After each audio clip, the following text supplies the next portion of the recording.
Hey, what's up guys? In this video, I'm going to be showing you how to drift with the brand new drift tuning modification in GTA Online that was added as part of the Chop Shop DLC, so let's get right into it. So first off, in order to equip this drift tuning upgrade, you're going to need to go to the LS car meet and buy a membership there if you haven't already. From there, you'll have access to the mod shop where you can go in and equip the upgrade with how. Now, another quick note is that this drift upgrade is only available for certain cars. Currently, only the new Fathom FR36, Anis Remus, Karen Fudo GTX, DivKid Jester RR, Anis Euros, Anis ZR350, the Class A Drift Yosemite, and the Class A Drift Tampa have access to this upgrade. So once you picked out one of those cars, you're going to head into the mod shop. And the first thing you'll see is the drift tuning modification, which I would recommend applying right out of the gate. Do not apply any other performance upgrades because the drift tuning upgrade will override all of them. This upgrade costs $200,000, and once you've equipped that, you will not have access to the normal engine, transmission, and turbo options, so there's really not a lot of room for fine-tuning it. Now, if you decide you want to remove the drift upgrade, it will cost $50,000 to remove it, but you will be reverted back to any upgrades that you had previously, so just keep that in mind. It's not permanent, but it will get kind of costly if you don't think it through. So you can apply any other aesthetic modifications you want after you equip this drift upgrade, so feel free to go nuts personalizing your build. This includes spoilers as well, as they really won't affect anything related to traction when the drifting tuning is applied, so you can kind of go whatever you want on the exterior. The only upgrades that I think will help in addition to the drift upgrade itself are the armor, because that will keep the car handling good over long sessions because it'll resist damage even better. And then also consider suspension upgrades. The drift tuning upgrade will make the suspension of the car very soft and creates a lot of body roll, so lowering the suspension will not only make the car look better, but it will also help stiffen it up slightly, which can slightly improve handling in my opinion.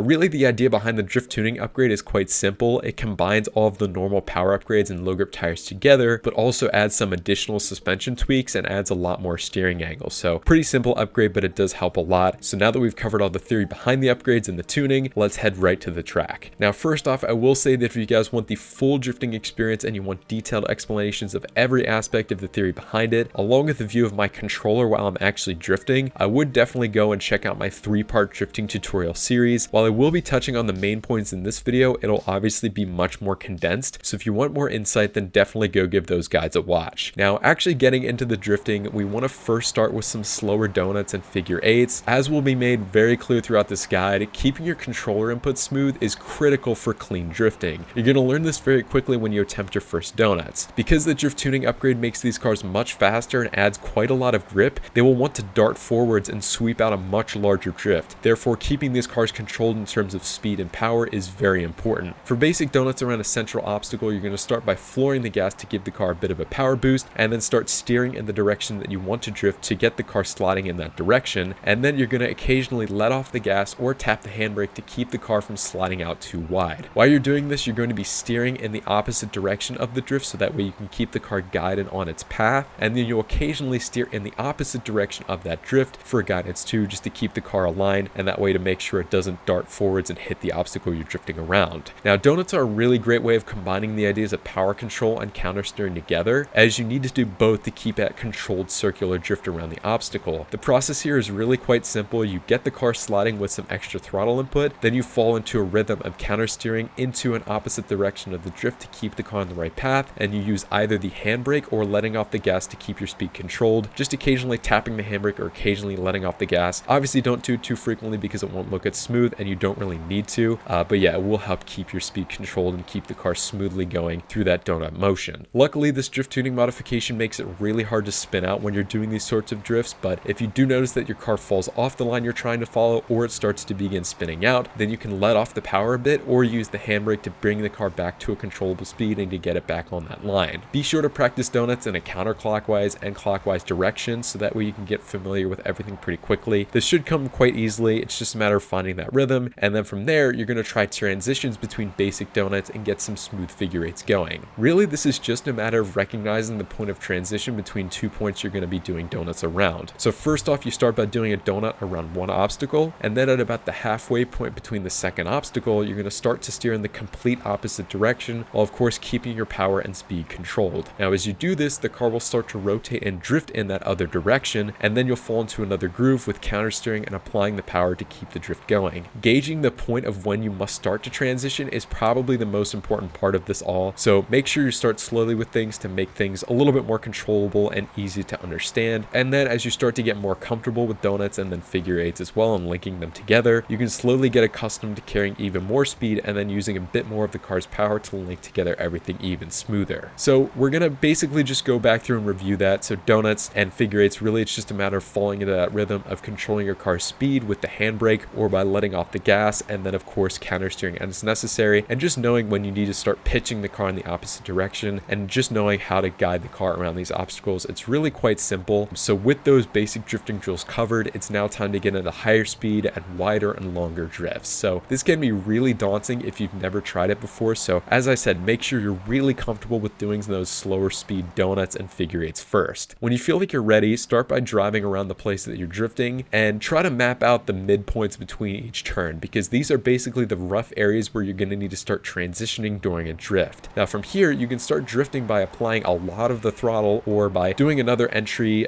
basically doing a very aggressive weight transfer to get the car sliding, or by carrying a lot of speed into a corner and then using the handbrake to break the tires loose. And once the car actually starts drifting, you're going to stay on the throttle for longer periods of time, so that way you can keep the car's power up through very wide turns. And then of course you're going to counter steer as you need to keep the car guided on the right line. And then when you notice you're ready to transition, you can let off slightly on the gas or tap the handbrake to slow the car down a bit and then get it rotating in the opposite direction, again by biasing your steering inputs in that direction, and then of course continue drifting along the wide line as you were before. Now if you notice that you're spinning out a lot in these types of faster and longer speed drifts, then definitely use the handbrake a bit more or let off the throttle more frequently, so that way you can keep the car slightly slower and more controlled. And then of course, as we saw before, you're going to add speed as you start to get more comfortable with things. You can also use the handbrake to slightly extend your drifts or to quickly realign the car so you can keep things even more smooth. This isn't nearly as effective as it was before because these car suspensions are so soft, but it definitely does help as like a last ditch effort to keep the car on your line, and also just for transitions as I said before. Now for these more advanced drifts, you can also utilize the normal brakes, i.e. not the handbrake, the actual brakes, for a variety of things. So occasionally tapping the brakes while you're staying on the throttle can actually help your car slow down in a very, very precise way, and will also allow you to keep the angle that you're at. Typically with the handbrake, you're going to pull out a little bit less angle, but using the brakes will help you to get a bit more angle in your drift while of course slowing the car down and keeping it controlled. This is known as left foot braking, where you're essentially using the brakes during a drift as if you're trying to engage a rolling burnout, but instead you're using them to shift the weight to the front of the car, which will allow the weight to come off the rear wheels and thus keep the car in a smooth and controlled drift. And at the same time, you're obviously slowing the car down, which can help keep tight proximity to obstacles or other cars during a tandem. So once you get familiar with using all of these basic controls during a drift, work on of course cleaning up your lines and gradually start to increase your speed. It really is an additive process. First you get familiar with the ideas of power control via the handbrake or controlling the throttle, while you learn counter steering, and then eventually you start to throw left foot braking into the mix as well. So as you learn the individual effects of all of those controls, then you add them together to make the most fluid drifts possible. So at this point, once you've got everything down in terms of left foot braking, using the car's power to your advantage, using the handbrake as you need to, and of course counter steering to keep your line smooth, go back through, clean up your lines, really recognize those points of transitions as I said before, and then you can also mix in some really high angle drifts and fun entries, and you can also attempt tandems with your friends if you want to further hone your skills. Again, that was a really condensed guide that goes over the basics of the new drift tuning modification and of course how to drift with it, so definitely again go and check out those guides if you want the full insight on this as well as a controller cam view of everything, but I still feel like I hit the main points here. So yeah, I'm going to continue testing more cars with this drift tuning modification, and I'll of course eventually show you guys which cars are the best with it, so stick around the channel for more drifting content coming very soon. Regardless, I hope this video was really helpful and I hope you have a lot of fun drifting with both the new car as well as the other cars that have access to this new upgrade. And as always, of course, let me know your questions down below in the comments. Thank you all so much for watching, enjoy the DLC, and have a great rest of your day.